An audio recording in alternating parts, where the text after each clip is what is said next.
Hello students, welcome to my channel unique lab of knowledge और मेरा नाम है उग्रसेन पूनिया। तो स्टूडेंट्स, हम पढ़ रहे थे lesson the enemy class 12 English का, जिसके हम 5 पार्ट ऑलरेडी पढ़ चुके थे। ये काफ़ी लंबा लेसन था और आज हम पढ़ेंगे इसका छठा पार्ट और ये आखिरी पार्ट इसका होगा। आज ये कहानी जो चल रही है ये पूरी हो जाएगी इस पार्ट के अंदर।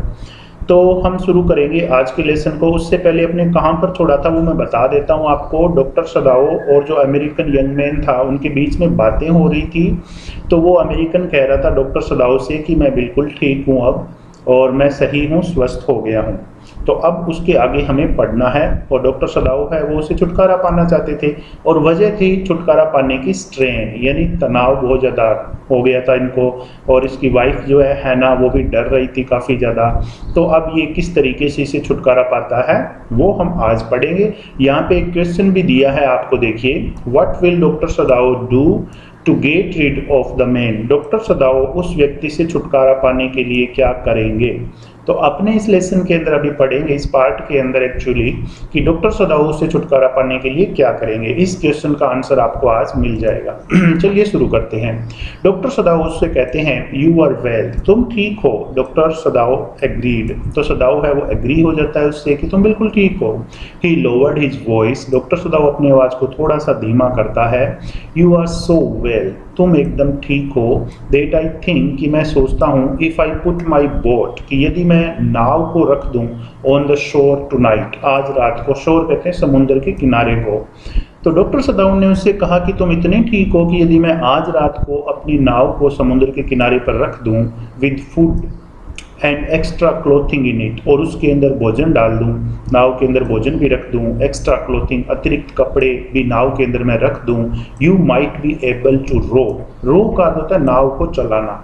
तो तुम योग्य हो सकते हो टू रो, नाव को चलाने के, टू दैट लिटिल आइलैंड, और उस छोटे से आइलैंड पर जा सकते हो, द्वीप पर जा सकते हो नाव को चलाकर। Not far from the coast, जो कि तट से ज़्यादा दूर नहीं है। कोस्ट यानी तट। तो उससे कहा कि तुम अब इतने ठीक हो कि मेरे घर के अंदर तुम्हें खतरा है, और मैं नाव रख दूंगा, उसमें खाना रख दूंगा, और एक्स्ट्रा क्लोथिंग है वो भी रख दूंगा।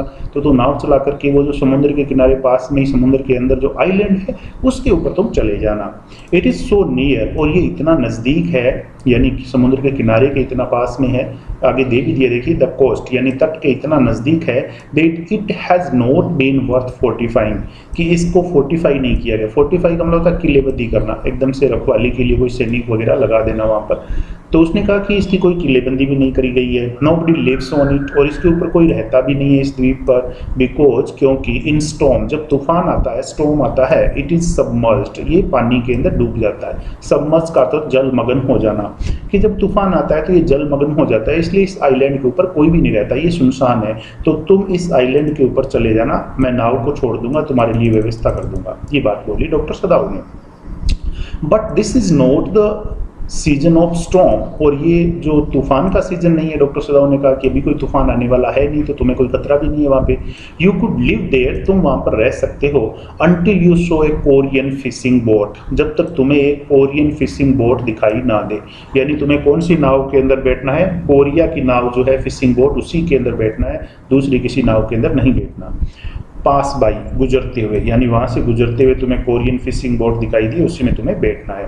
दे पास क्वाइट नियर, वे बहुत नज़दीक से गुजरते हैं। द आइलैंड, इस द्वीप के बहुत पास से वे गुजरते हैं, कोरियन फिशिंग बोट जो है वो।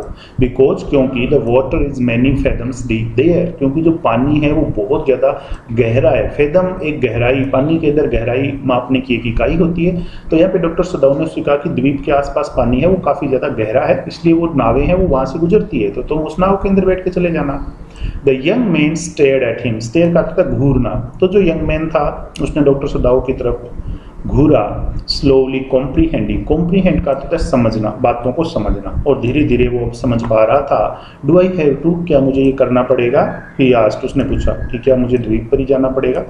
आई think so, Sadao said gently, Sadao ने धीरे से कहा, बड़े ही आराम से कहा, आई थिंक सो, कि मुझे ऐसा ही लगता है, मैं ऐसा ही सोचता हूँ, तुम्हें जाना होगा। यू अंडरस्टैंड, तुम समझते हो। It is not hidden that you are here, it is not hidden, ये बात अब छुपी हुई नहीं है, दैट यू आर हेयर, कि तुम यहाँ पर हो। यानी सब लोगों को ये बात पता चल चुकी है कि तुम मेरे घर पर रुके हुए हो, इसलिए मेरे घर पर रुकना तुम्हारे लिए खतरे से खाली नहीं है। द यंग मैन, तो जो युवक था, नोडेड, उसने सिर हिलाया, in perfect comprehension, perfect comprehension मतलब पूरी तरह से समझते हुए, बात को पूरी तरीके से वो समझ गया था, उसके समझ में आ गई थी, उसने सिर हिलाया अपना। ओके ही सेड सिंपली, और उसने साधारण रूप से कहा कि ठीक है मैं ऐसा ही करूंगा। Sadao did not see him again, Sadao ने उसे फिर नहीं देखा अंटिल इवनिंग, शाम तक। As soon as it was dark, और जैसे ही अंधेरा हुआ, he had dragged the stout boat, drag का अर्थ है घसीट कर कहीं ले जाना, तो सदाउ जो था हैड ड्रैग्ड, उसने घसीटा द स्टाउट बोट, स्टाउट कहते हैं मजबूत, बोट नाव होती है, तो ये एक स्टाउट बोट होती है, किस तरीके की होती है मैं आपको तस्वीर दिखा देता हूँ। ये देखिए ऐसी नाव होती है, उसको कहते हैं स्टाउट बोट। तो सदाउ ने एक स्टाउट बोट को घसीटा डाउन टू द शोर, और उसको समुद्र के किनारे ले आया। एंड इन इट, और इस नाव के अंदर, ही पुट फूड, उसने खाना रख दिया, एंड बोटल्ड वाटर, और पानी रख दिया, पानी की बोतलें जो है वो रख दी। That he had boat secretly, और ये सामान उसने बड़े ही गुप्त तरीके से सीक्रेटली खरीदा था ड्यूरिंग द डे, दिन के दौरान। ये जो सारा सामान है डॉक्टर सदाउ ने, खाना, पानी की बोतल, ये सारा दिन के दौरान बहुत ही सीक्रेटली उसने खरीदा था। एज वेल एज 2 क्विल्स, और क्या रखा था नाव के अंदर, 2 क्विल्स, 2 रजाइयाँ भी रख दी कि सर्दी वगैरह वहाँ पे लगे तो। ही हैड बोट एट, और ये रजाइयाँ कहाँ से खरीदी थी, ए पाउंड शॉप। अब पाउंड शॉप होती है कोई सामान गिरवी रखने की जो दुकान होती है ना, पाउंड शॉप बोलते हैं उसको। तो जो गिरवी रखने की, सामान गिरवी रखने की दुकान थी, वहाँ से 2 रजाइयाँ भी खरीद के लाया, वो भी नाव के अंदर रख दी। The boat he tied to a post, फिर डॉक्टर सदाउ ने क्या किया, जो नाव थी उसको एक पोस्ट से, यानी एक पोल से, खंबे से बांध दिया इन द वाटर, पानी में। For the tide was high, और क्यों बांधा था नाव को, फॉर द टाइड, क्योंकि जो जवार था, टाइड था, वॉज हाई, वो बहुत ज़्यादा हाई था, यानी लहरें बहुत ज़ोर ज़ोर से चल रही थी, कहीं नाव है वो बह करके अंदर ना चली जाए समुद्र के, इसलिए उसको किनारे पर बांध दिया था। देयर वॉज नो मून, अब कोई चंद्रमा नहीं था उस रात को। And he walked without A flash light, और उसने बिना फ्लैश लाइट के, डॉक्टर सदाउ ने बिना टॉर्च के, फ्लैश लाइट के काम किया था। When he came to the house, जब वो घर आया, सदाउ इतना सारा काम करने की, सारी व्यवस्था करने के बाद में, ही एंटर्ड, तो उसने घर में ऐसे प्रवेश किया, एज थू, जैसे कि he were just back from his office, जैसे कि वो अपने ऑफिस से वापस आया हो, यानी किसी को आभास ही नहीं होने दिया था कि वो इतना सारा काम करके, सारी व्यवस्थाएं करके आया, नाव समुद्र के किनारे छोड़ करके आया है। एंड सो हैना न्यू नथिंग, और इसलिए हैना को, यानी उसकी पत्नी को, कुछ भी पता नहीं चला।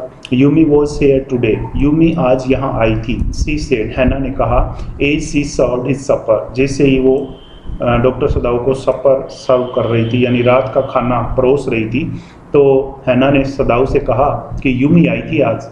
थू सी वॉज सो मॉडर्न, हालांकि हैना जो है वो बहुत ज़्यादा मॉडर्न थी, आधुनिक थी।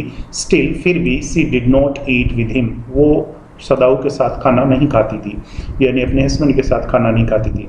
Yumi cried over the baby, Yumi है वो बच्चे के लिए रो रही थी। She went on with a sigh, went on second form है गो ऑन की, उसका अर्थ होता है जारी रखना, carry on, with a Sai मतलब आह भरते हुए, सांस लेते हुए। तो गहरी सांस लेते हुए हैना आगे बोली कि वो बच्चे के लिए रो रही थी। सी मिसेज हिम सो, वो उसे बहुत ज़्यादा मिस कर रही है, उसे बहुत बच्चे की याद आ रही है, इसलिए वो आई थी आज। The servants will come back, नौकर हैं वो वापस आ जाएंगे। As soon as the foreigner is gone, जैसे ये फॉरिनर यहाँ से चला जाता है, सारे नौकर वापस आ जाएंगे, सदाउ सेड, सदाउ ने कहा। He went into the guest room, उसके बाद में डॉक्टर सदाउ है वो गेस्ट रूम में गए। डेट नाइट, उस रात को, before he went to bed himself, सोने से पहले, यानी बेड पर जाने से पहले वो पहले गेस्ट रूम में गए उस अमेरिकन के पास।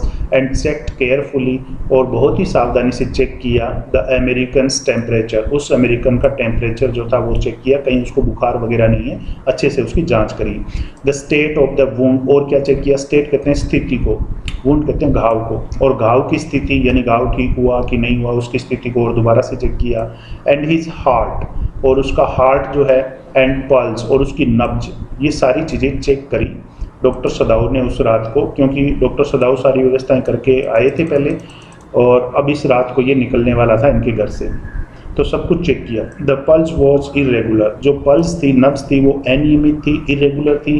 बट देट वॉज परहैप्स, शायद ये इसलिए था, बिकॉज ऑफ एक्साइटमेंट, एक्साइटमेंट की वजह से, उत्तेजना की वजह से, क्योंकि उसको आज रात निकलना था, इसलिए थोड़ा डर और एक्साइटमेंट था, इसलिए उसकी पल्स जो है नब्ज जो है वो थोड़ी सी इरेगुलर थी, तो इसमें कोई खतरे की बात नहीं थी। The young man is pail lips, अब उस युवक के पेल लिप्स यानी पीले से जो होंठ थे वर प्रेस्ड टुगेदर, वो भिंचे हुए थे, एंड हिज आईज बर्न, और उसकी आंखें लाल थी। Only the scars on his neck, उसकी गर्दन पर जो स्कार्स थे, जो घाव थे, वर रेड, वो लाल थे। ठीक है। I realise you are saving my life again, he told Sadao, उसने सदाओ को बताया, यानी सदाओ से उस अमेरिकन ने कहा, I realise you are saving my life again, मुझे महसूस होता है कि तुम एक बार फिर से मेरा जीवन बचा रहे हो, यानी एक बार तो तुमने गोली निकाल करके मेरा इलाज करके मुझे बचाया, और दूसरी बार अब मुझे सेना के हवाले ना करके यहाँ से सुरक्षित निकाल करके मेरा जीवन बचा रहे हो। नॉट एट ऑल, बिल्कुल भी नहीं, सदाओ सेठ, सदाओ ने कहा, इट इज़ ओनली इनकन्वीनियंट, ये केवल असुविधा के लिए है। इनकन्वीनियंट कहते हैं असुविधा को।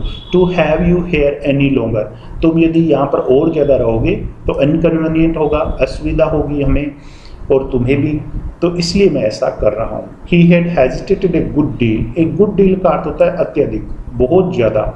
ही had hesitated a good deal, वो बहुत ज़्यादा हिचकिचाया, about giving the man a flash light, उस आदमी को यानी अमेरिकन को एक फ्लैश लाइट देने में सदाऊ बहुत ज़्यादा हिचकिचाया कि उसको फ्लैश लाइट दूँ या ना दूँ।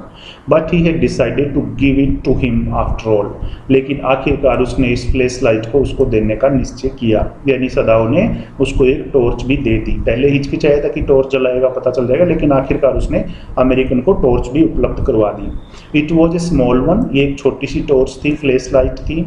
हिज ओन, और ये सदाऊ की खुद की थी। Which he used at night, जिसका सदाऊ है रात में उपयोग करते थे।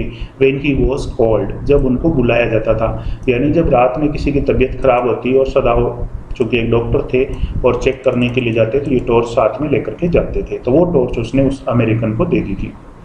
If your food runs out, अब रन आउट का अर्थ होता है खत्म हो जाना, तो सदाऊ ने कहा if your food runs out, यदि तुम्हारा भोजन खत्म हो जाता है, before you catch a boat, तुम्हें नाव मिलने से पहले कि तुम नाव पकड़ो उससे पहले यदि खाना खत्म हो जाता है, ही सेड, सदाऊ ने कहा, सिग्नल मी 2 प्लेसेस, तो मुझे 2 बार टॉर्च जला करके संकेत देना। एट द सेम इंस्टेंट, ठीक उसी पल, इंस्टेंट कहते हैं पल को। The sun drops over the horizon, जिस समय जो सूरज है वो होरिजन यानी क्षितिज जो होता है, क्षितिज वो स्थिति होती है जब आसमान और पृथ्वी अपने को मिलते हुए प्रतीत होते हैं दूर, तो उसको बोलते हैं क्षितिज, होरिजन। तो डॉक्टर सदाऊ ने कहा कि मुझे 2 बार सिग्नल देना अपनी टॉर्च से, और कब देना है सिग्नल, उस समय देना है जब सूरज है वो होरिजन में छुप रहा हो, यानी पूरी तरह से सूरज अंदर चला जाएगा तो एकदम से अंधेरा हो जाएगा, फिर तुम लाइट से सिग्नल दोगे तो तुम दिखाई दे जाओगे, लेकिन तुम्हें थोड़ी रोशनी रहे उसी समय मेरे को सिग्नल देना है, और 2 बार जला के देना है, तुम्हारा खाना खत्म हो जाए तो। Do not signal in darkness, आगे बताया अभी कि मुझे अंधेरे में सिग्नल मत देना, for it will be seen, क्योंकि ये देख लिया जाएगा।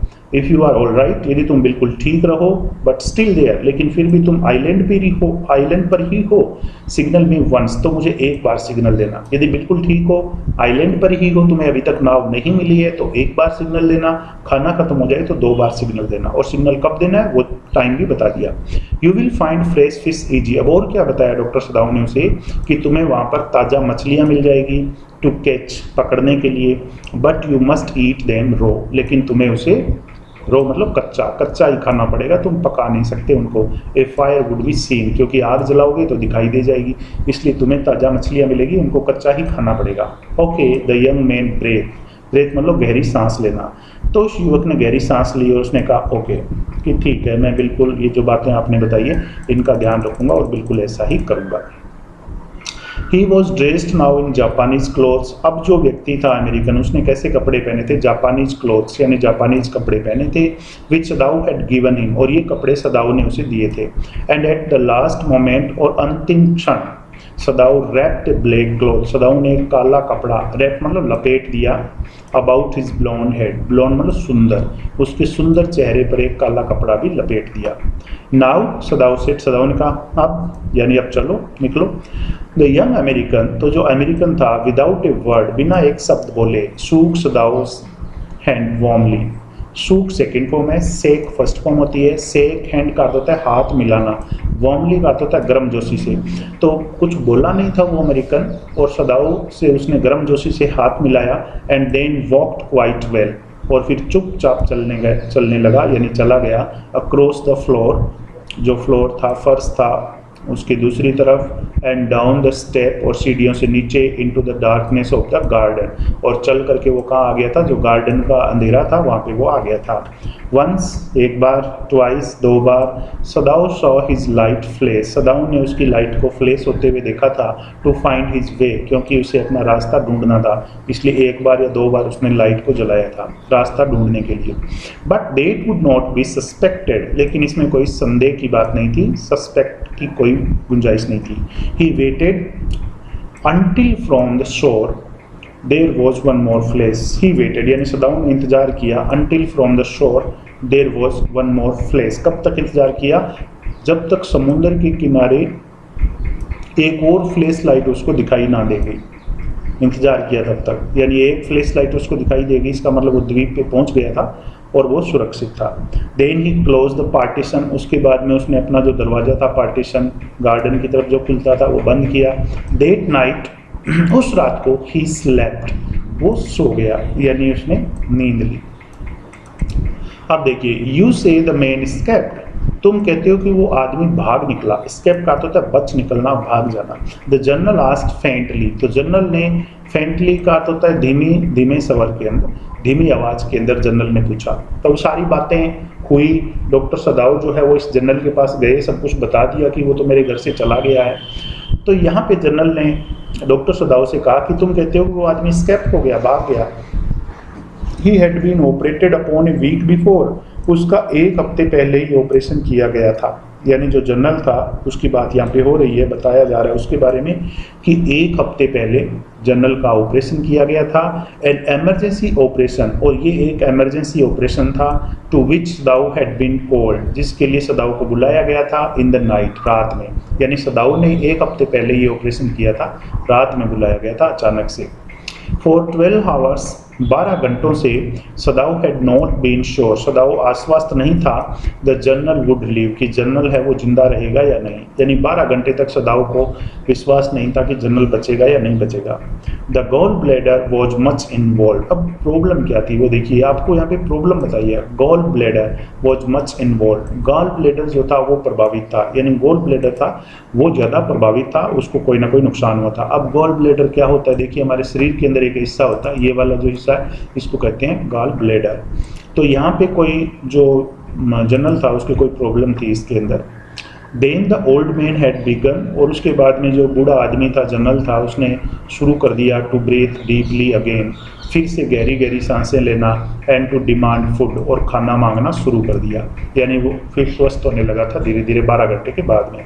सदाऊ had not been able to ask about the assassins, Sadao जो है वो नहीं पूछ पा रहा था अबाउट द असेसिन्स, हत्यारों के बारे में, क्योंकि जनरल ने कहा था ना इससे कि मैं हत्यारे भेजूंगा और वो हत्यारे हैं उसका मर्डर कर देंगे और उसका जो शरीर है, बॉडी है, उसको भी वहाँ से हटा देंगे। तो सदाऊ इससे भी पूछ नहीं पा रहा था, जनरल से हिम्मत नहीं हो रही थी।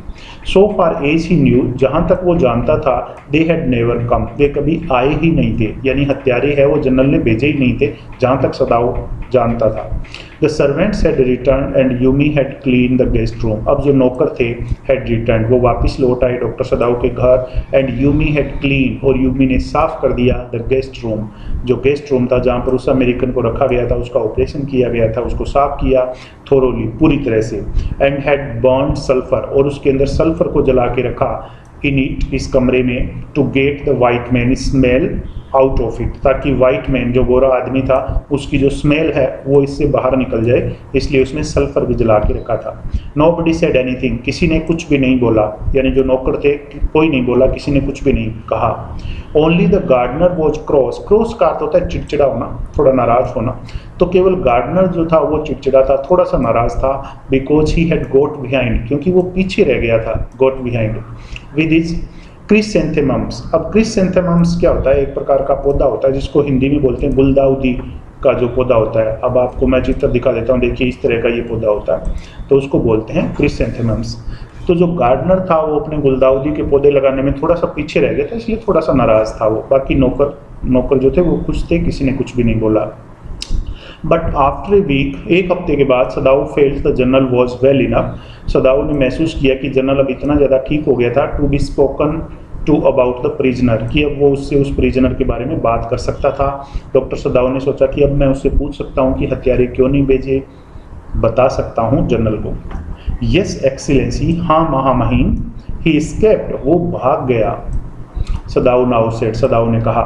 ही कफ्ड, फिर सदाव ने क्या किया, खांसी ली। सिग्निफाइंग दैट, ये संकेत देते हुए कि, यानी ये बताते हुए दर्शाते हुए कि he had not said all he might have said, ये बताते हुए ही हैड नॉट सेड कि उसने वो नहीं कहा था, ही माइट हैव सेड जो उसने कहा था, यानी उसने सारी बातें नहीं बताई।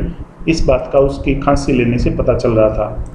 बट लेकिन was unwilling to disturb, unwilling का अर्थ होता है इच्छा ना होना, टू डिस्टर्ब, वो डिस्टर्ब नहीं करना चाहते थे द जनरल फर्दर, फर्दर मतलब और ज़्यादा, जनरल को और ज़्यादा डिस्टर्ब परेशान नहीं करना चाहते थे। But the old man open his eyes suddenly, लेकिन जो बूढ़ा आदमी था यानी जो जनरल था उसने अचानक से अपनी आंखों को खोला। दैट प्रिजनर, वो कैदी, he said with some energy, तो जनरल है उसने थोड़ी सी ऊर्जा के साथ कहा कि वो कैदी, did I not promise you, क्या मैंने तुमसे वादा नहीं किया था, I would kill him for you, कि तुम्हारे लिए मैं उसको मरवा दूंगा। जनरल ने कहा कि मैंने तो तुमसे वादा किया था ना कि मैं तुम्हारे लिए उसको मरवा दूंगा। तो यहाँ पे देखिए तस्वीर के अंदर आपको दिख रहा है, यहाँ पे डॉक्टर सदाव खड़े हुए हैं और ये जो कैदी है ये नाव के अंदर बैठ करके जा रहा है द्वीप के ऊपर। तो यहाँ पे जनरल ने कहा मैंने तुम्हें कहा था ना मैं उसको तुम्हारे लिए मरवा दूंगा। आगे देखिए, यू डिड एक्सीलेंसी, हाँ महामहिम आपने वादा किया था मुझसे, सदाव सेड, सदाव ने कहा। वेल वेल, हाँ हाँ, the old man said in A tone of amazement, तो उस बूढ़े आदमी ने यानी जनरल ने बोला टोन ऑफ अमेजमेंट, आश्चर्य की धुन में, यानी आश्चर्यचकित होते हुए, अचंभित होते हुए कहा कि हाँ हाँ मैंने वादा किया था, सो आई डिड, मैंने वादा तो किया था।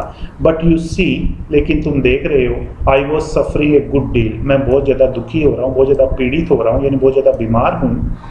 द ट्रूथ इज, सच्चाई ये है कि I thought of nothing but my self, मैंने अपने अलावा और किसी के बारे में सोचा ही नहीं। इन शॉर्ट, संक्षेप में यदि कहूँ, I forgot my promise to you, मैंने जो वादा तुमसे किया था वो मैं भूल गया था। जनरल ने यहाँ पे साफ साफ सीधे सीधे शब्दों में बोल दिया कि सच बात तो ये कि मैं अपना वादा जो मैंने तुमसे किया था वो भूल गया और मैं जो हत्यारे है वो नहीं बेच पाया।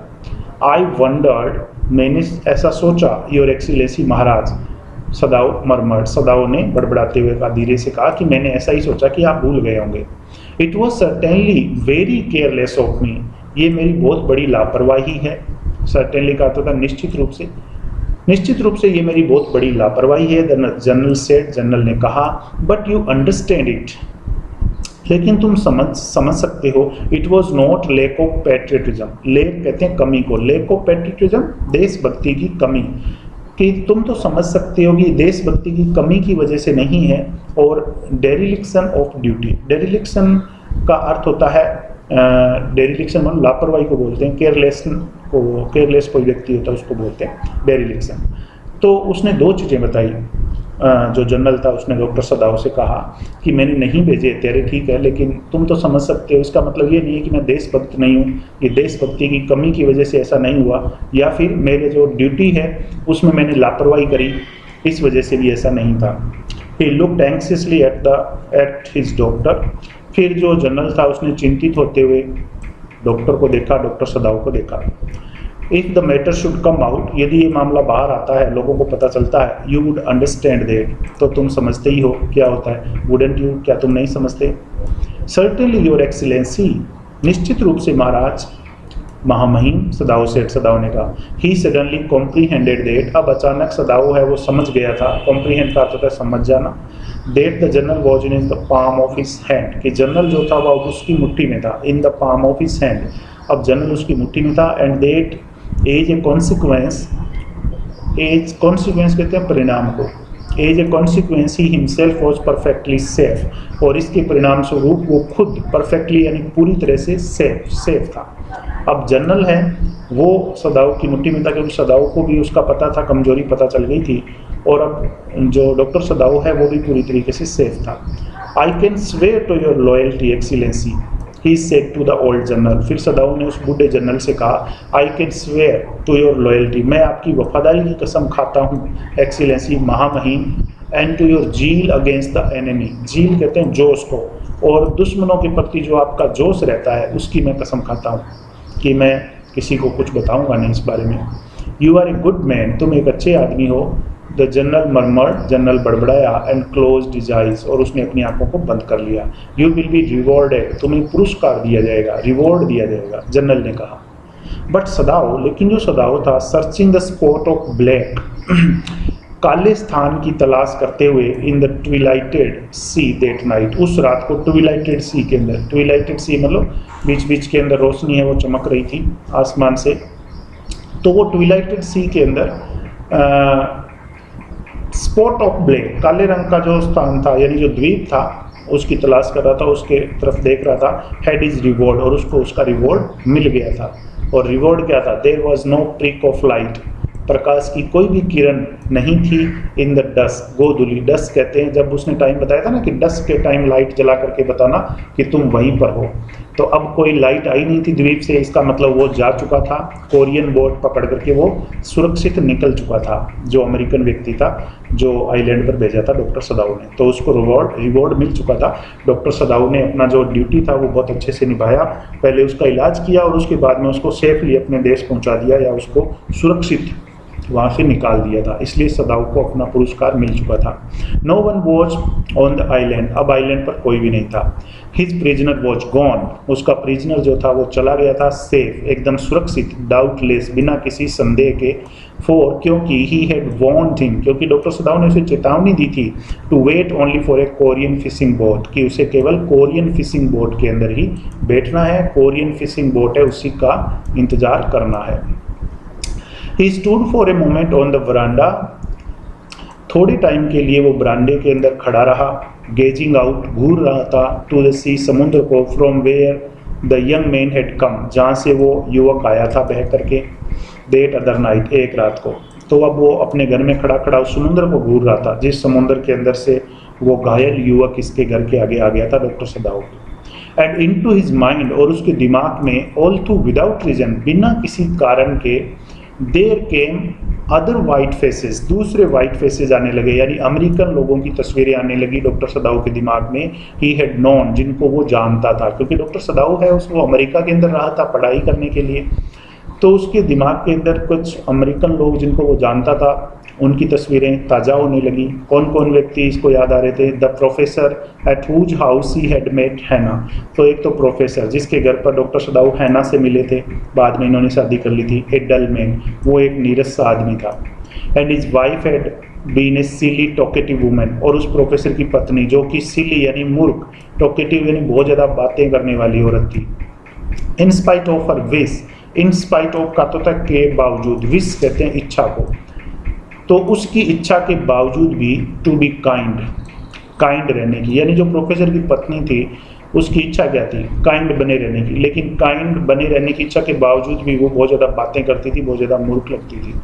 ही remembered his old teacher of anatomy, और डॉक्टर सदाऊ ने किसको याद किया? इसका जो एनाटोमी का, शरीर रचना विज्ञान का जो टीचर था उसको याद किया।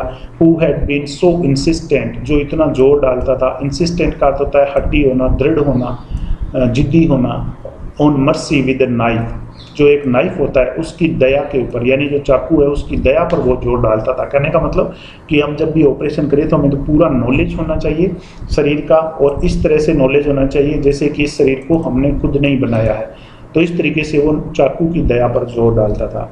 And then he remembered the face of his fat and slatternly landlady, और उसके बाद में उसने किसको याद किया? किसका चेहरा याद किया? फेट मतलब एक मोटी, एंड स्लेटरली लैंडलेडी, मकान मालकिन, लैंडलेडी का अर्थ होता है, स्लेटरने का अर्थ होता है मतलब जो फूहड़ होती है बहुत ज़्यादा, उसको बोलते हैं। तो जो उसकी मकान मालकिन थी बहुत ज़्यादा मोटी और बहुत ज़्यादा फूहड़, उसको याद किया। ही हैड ग्रेट डिफ़िकल्टी, सदाऊ को बहुत ज़्यादा डिफ़िकल्ट हुई थी, बहुत ज़्यादा परेशानी हुई थी। अब किस चीज़ में परेशानी हुई थी देखिए, in finding a place to live in America, America के अंदर रहने का स्थान ढूंढने के लिए। उसको रहने का स्थान चाहिए था, पढ़ाई करने के लिए गया था तो रहने का स्थान चाहिए था, बहुत परेशानी हुई थी ये स्थान ढूंढने में। बिकॉज, क्यों परेशानी हुई थी? ही वॉज ए जापानीज, क्योंकि वो एक जापानीज था, इसलिए, क्योंकि जापानीज लोगों को अमेरिकन पसंद नहीं करते थे। The Americans were full of prejudice, यहाँ पे बताया देखिए अमेरिकन लोग जो थे फुल ऑफ प्रेजुडाइज, प्रेजुडाइज कहते हैं भेदभाव करना, यानी जापानीज लोगों के साथ प्रेजुडाइज करते थे, भेदभाव करते थे, जातीय नस्लवाद वहाँ पे फैला हुआ था। तो अमेरिकन जो हैं वो भेदभाव से भरे हुए थे, and it had been bitter, और ये बहुत ही कड़वा था, बहुत ही बुरा था, टू लिव इन इट, इसके अंदर रहना, यानी ऐसी फीलिंग लेते हुए रहना वहाँ पर बहुत ही बुरा था, बीटर था, कड़वा था।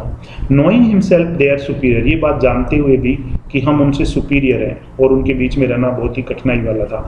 हाउ ही हैड डिस्पाइज्ड, डिस्पाइज का अर्थ था घृणा करना, नफरत करना, और वो कैसे नफरत कर सकता था, the ignorant and dirty old women, उस अज्ञानी यानी जिसको ज़्यादा नॉलेज नहीं था, एंड डर्टी ओल्ड वुमेन, और उस गंदी बूढ़ी औरत से वो कैसे नफरत कर सकता था, who had at last consented, जिसने आखिरकार उसको कंसेंट का होता है अनुमति देना, टू हाउस हिम, उसे रहने की, इन हर मिजरेबल होम, अपने दयनीय घर में। मिजरेबल होम मतलब ज़्यादा अच्छा घर नहीं था, टूटा फूटा ही था। तो किस तरीके से वो भूल सकता था उस औरत को जिसने आखिरकार सदाऊ को अपने घर में रहने की अनुमति दी थी। उसको भी याद किया डॉक्टर सदाऊ ने यहाँ पर। He had once tried to be grateful to her, एक बार सदाऊ ने उसके प्रति ग्रेटफुल होने की भी कोशिश करी थी। ग्रेटफुल यानी उसका आभारी रहने की भी, उसको धन्यवाद करने की, उसको थैंक यू देने की भी कोशिश करी थी। Because she had in his last year nursed him, अब क्यों वो उसके प्रति ग्रेटफुल होना चाहता था डॉक्टर सदाऊ उस औरत के प्रति? She had in his last year, Sadao के अंतिम साल, नर्स्ड हिम, सदाऊ की सेवा करी थी। थ्रू, अब सेवा कब करी थी, ऐसा क्या हुआ था जिसमें सदाऊ की सेवा करी थी इस औरत ने? थ्रू इन्फ्लुएंजा, सदाऊ को इन्फ्लुएंजा हो गया था, यानी एक प्रकार का बुखार होता है, तो सदाऊ को बुखार हो गया था, इन्फ्लुएंजा हो गया था। आप याद रखें, इस प्रकार के क्वेश्चन पूछे जा सकते हैं आपसे एग्जाम के अंदर। तो सदाऊ को बुखार हो गया था, इन्फ्लुएंजा, जिसके अंदर उस औरत ने उनकी सेवा करी थी, इसलिए ये उनको थैंक यू बोलना चाहते थे, ग्रेटफुल होना चाहते थे। बट इट वॉज डिफिकल्ट, लेकिन ये डिफिकल्ट था उसके प्रति ग्रेटफुल होना, उस औरत के प्रति। फॉर, क्योंकि she was no less repulsive, repulsive का अर्थ होता है घृणा करने वाली है, घृणास्पद, टू हिम, वो घृणास्पद थी, इन हर काइंडनेस, दयालुता में भी, यानी जो दयालुता दिखाती थी, वो सेवा करती थी, उसके अंदर भी नफरत ही लगती थी। तो इस तरीके से वो उसके प्रति आभारी रह नहीं पाया था। Now he remembered the youthful, अब उसने सबसे लास्ट में याद किया यूथफुल, युवा, haggard face of his prisoner, haggard मतलब थका मांदा, बिल्कुल थका हुआ, फेस ऑफ हिज प्रिजनर, उसका जो प्रिजनर था, कैदी, उसका चेहरा, थका मांदा जवान प्रिजनर, वाइट एंड रिपल्सिव, कैसा था ये? गोरा था, रिपल्सिव था, यानी नफरत के लायक था, क्योंकि इसका दुश्मन था। तो सबसे लास्ट में इसने इसको भी याद किया। स्ट्रेंज ही थॉट, उसने सोचा कितनी अजीब बात है। I wonder why I could not kill him, मैं सोचता हूँ I could not kill him, कि मैंने उसे मारा क्यों नहीं। यहाँ पे डॉक्टर सदाऊ देखिए सोच रहा है, और पूरी कहानी के अंदर स्टूडेंट्स हमने यही पढ़ा है कि डॉक्टर सदाऊ कहता है कि मैं उसे मार दूंगा, अपनी वाइफ से कहता है कि वापस समुद्र में इसको फेंक देते हैं, सबसे अच्छी बात यही होगी। उसकी वाइफ हैना है, वो भी कहते हैं हाँ समुद्र में फेंक देते हैं, सबसे अच्छी बात यही होगी। लेकिन कोई भी नहीं फेंक पाता है, क्योंकि वो दिल के इतने अच्छे होते हैं कि उसको फेंक ही नहीं पाते हैं। उनका मन बहुत साफ होता है, बहुत ही दयालु होते हैं, मानवता उनके अंदर आपको देखने को मिलती है। और उधर देखिए जनरल जो होता है, जो जापान का बड़ा अधिकारी जिसका सदाऊ ऑपरेशन करता है, वो भी सदाऊ से कहता है कि मैं कुछ हत्यारे तुम्हारे घर पे भेज दूंगा, वो उसको मार डालेंगे, उसके शरीर को भी ठिकाने लगा देंगे। लेकिन जनरल भी एक, चूंकि एक अच्छा इंसान था, कहीं ना कहीं उसने भी हत्यारे नहीं भेजे, और आखिरकार सदाऊ से बहाना किया कि मैं भूल गया था, नहीं भेज पाया। तो ये जो सारे लोग इस कहानी के अंदर है, नौकर थे वो भी अच्छे थे, चले गए थे लेकिन वापस आ गए थे, उन्होंने किसी को कुछ भी नहीं बताया था। सारे जो लोग हैं वो बहुत ही अच्छे थे इस कहानी के अंदर, और सभी ने एक संदेश दिया है, मानवता का संदेश दिया है कि हमें एक इंसान की मदद करनी चाहिए जब वो परेशानी में हो, चाहे वो हमारा दुश्मन ही क्यों ना हो। तो स्टूडेंट्स, मैं आशा करता हूँ आपको ये कहानी पसंद आई होगी, और हम अगले एक नए लेसन के अंदर मिलेंगे, अगले वीडियो के अंदर। आप ज़्यादा से ज़्यादा मेरे चैनल को सब्सक्राइब कर लें, और अपने फ्रेंड्स हैं उनको भी बोलें कि सब्सक्राइब करें, और हम मिलेंगे अगले वीडियो में। तब तक के लिए जय हिंद।